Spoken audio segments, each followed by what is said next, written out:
Ano ba? Kanina pa kita kinakausap. Hindi mo na naman ako pinapansin. Magpapaalam na ako. Uwi na ako. Pasensya ka na. Meron lang kasi akong iniisip eh. Bakit? May problema na naman ba? Hindi kasi mawala sa isip ko yung sinabi ni Tyrone kanina. Yung tungkol dun sa kidnapper. Sabagay, nakakatakot nga yun. Isipin mo, may masamang taong nakakilala sa inyong mag-ina. Iniisip ko nga eh. Sino kaya yun? May hinala ka ba? Sa totoo lang, meron. Sino? Si Gomar. Kasi diba ang sabi ni Tyrone, matangkad, tapos medyo mahaba yung buhok. Siya lang naman yung nakaaway ko kamakailan eh. Gusto ko nga sanang kumprontahin eh. O magsumbong man sa barangay. Uy, loko, huwag mong gagawin yun. Ano ka ba? Baka mamaya balikan kayo. O di lalo pa kayong napahamak. At saka, alam niya kung saan kayo nakatira, no? Delikado kaya yun. Sa bagay. Pero paano kung balikan kami?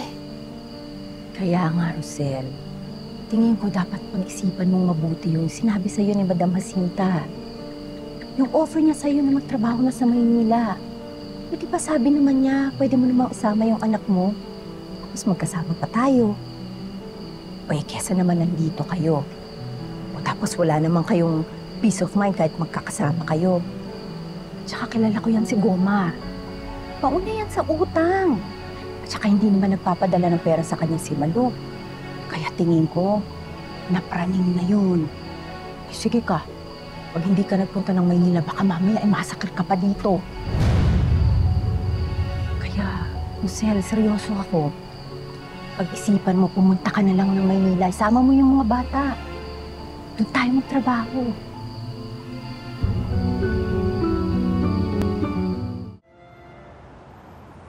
Ganda. Laki pa. Madam. Hi, Madam. Mabuti naman, Rosel, at nabago ang isip mo at sumama na kayo mag-iina dito sa Maynila. Tama naman po kasi kayo eh. Mas makakabuti po sa amin kung pumunta po kami dito. Rosel, ang saya ko. Hanggang dito sa Maynila, magkasama tayo. Maswerte ka at mabait ako at makadiyos. Dahil kung nagkataon, pinalitan na kita dahil sa pag-iinarte mo. Salamat po ulit, Madam. Salamat po, Madam.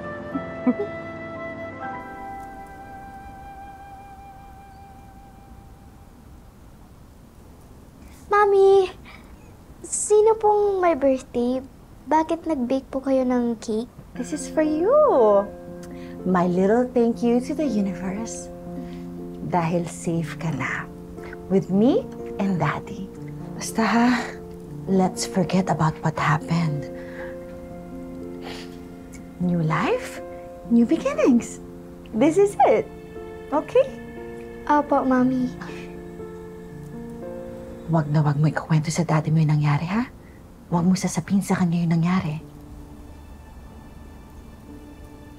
Ayan. Kung ganyan ka palagi na sinusunod mo ang mga gusto ni Mami, wala tayong magiging problema.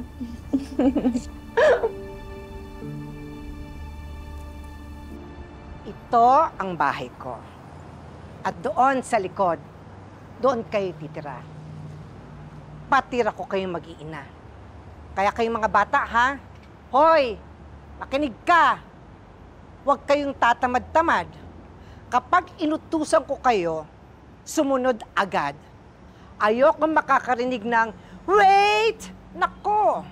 Sa oras na marinig ko, isa sa inyo, nagsalita ng wait, pepektusan ko kayo. At higit sa lahat, ha? Huwag kayong magdadala ng problema dito. Dahil sa oras na inabala niyo ko sa mga problema niyo sa buhay, pauuwiin ko kayo doon, pabalik sa atin.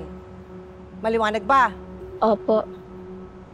Hoy, bakit hindi ka sumasagot?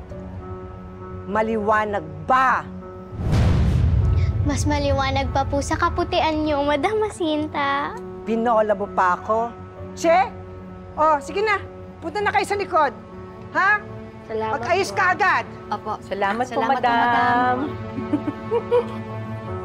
Halika na. Gusto mo ilagay yung flowers? Oh! Ito, oh. Anong meron dito? Kaya naman pala nagmamadali kay umuwi. Dahil namimiss nyo na gumawa ng favorite cake natin? Anak ka. Alam nyo, happy-happy ako pag nakikita kong magkasundo kayong mag-ina. Lalo na to pag nakikita kong masaya. Ano ba yung ginagawa mo dyan? Ano ginagawa? Daddy, ano yun? Ano? Wala naman ah. Ikaw ah. Oh, tapos na ba yan? Yeah, almost done. Sarap ah. Ikaw ba gumawa nito? Basta gawa mo, ang sarap-sarap talaga. Ikaw ba gumawa? Wow. Kaya mo ba yan? Oo, kaya ko. Salamat. Ba yan? Kala ko naman, doon tayo titira sa malaking bahay. Jackpot na sana tayo, Nay. Kaso dito naman pala tayo sa likod. Magpasalamat pa rin tayo. Kasi libre tayo dito. Mga anak, maswerte pa rin tayo dahil meron tayong matitirhan dito. Tapos may trabaho pa ako. Tama. Aba, mahirap ang buhay dito sa Maynila ah. Kaya dapat magsipag tayo. Dapat magtulungan tayo, ha? Mabuti na lang po, Nay, na lumipat tayo dito. Kasi hindi ko na makikita yung masamang tao na yun. Yung kinuha kaming dalawa. Tama yun. Hinding-hindi na tayo masusundan dito at hinding-hindi mo na siya makikita. Basta ako, masaya pa rin talaga ako kasi lumipat talaga tayo dito sa Maynila, Nay. Kasi sabi daw nila, magaganda daw yung whitening lotion dito. Ito na naman. Yan ka na naman. Hanggang ngayon ba naman, whitening lotion pa rin yung nasa isip mo.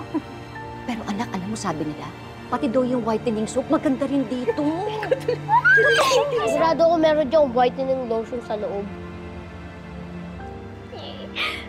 Magiging mestizo na din ako kagaya niyo, Nay. Tsaka, kapag nagkataon, sasali ako sa Miss Universe! Ano? Ito lang. Paano kung hindi ka pumuti? Che! Pumuti ako.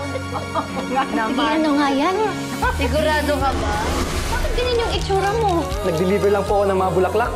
May klase ka. Eh, paano kung malate ka? Buti pa anak mo. May utak at diskarte. Let me guess. Orphanage again, right? Yes po. How many times do I have to tell you? An orphanage is just one big emotional garage sale. Midterms na namin, Nay, ha? Ayokong madelay. Tsaka nakakahiya kaya mag-promissory note. Malalaman pa ng mga kaklase ko na installment yung tuition fee ko. Anong masama kung installment? It's none of your damn business. Pwede pa tumigil na kayong dalawa. This year, I am going to be the next campus queen.